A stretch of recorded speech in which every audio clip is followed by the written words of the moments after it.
c'est parti pour cette rencontre entre le Wadux et Uccle Sport avec un 16, on va dire, habituel hein, du côté du Watt. On a finalement très peu de petits jeunes qui ont rejoint. On a eu les dernières semaines des Augustin Van de Kerkhoff, des Benjamin Erskap qui ont rejoint le noyau. Il prend le sauvetage sur la ligne, mais ça rentre juste après. Et c'est Elliot Curti là qui était parfaitement placé.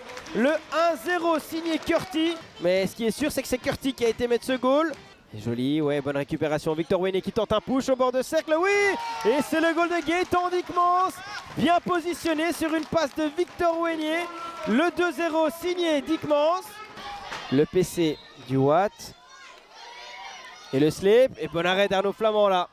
C'était en plein centre et là on estime que le dégagement était volontaire, c'est logique. Hein. Tom de Groot sur la première tour. Peut-être que ça va arriver chez le Belge. Non, ça va chez le Chilien qui envoie un bon arrêt de Vandenbroek. Bon arrêt là de Simon Vandenbroek, mais c'est pas terminé. Avec un deuxième envoi, on essaie de trouver un coéquipier, on se retourne bien, c'est bien défendu. Ça c'est évidemment l'objectif rêvé par toutes les équipes. Deuxième tour pour Doméné, oui, voilà. Très fort, très puissant, côté stick.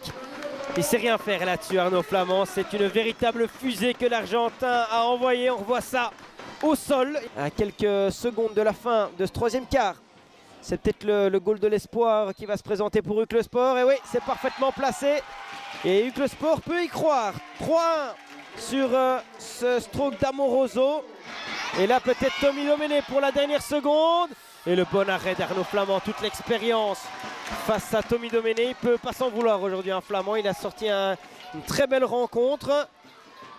Malheureusement pour lui, il n'a pas eu de chance au niveau des bonnes attaques waterlootoises, mais c'est pas terminé. Et si, c'est terminé à l'instant sur ce coup de sifflet de Grégory Uytenhove et le Wadux qui s'impose 3-1.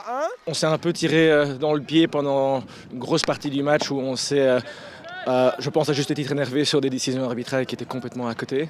Pendant au moins une grosse partie du match, ils ont été complètement à côté. Et on s'est laissé, de notre côté, comme des gamins, emporter par ça.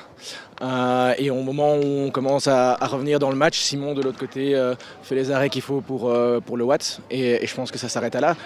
Si on joue un match plein pendant 70 minutes et si les arbitres font leur travail correctement, je pense qu'on peut avoir une autre physionomie de match.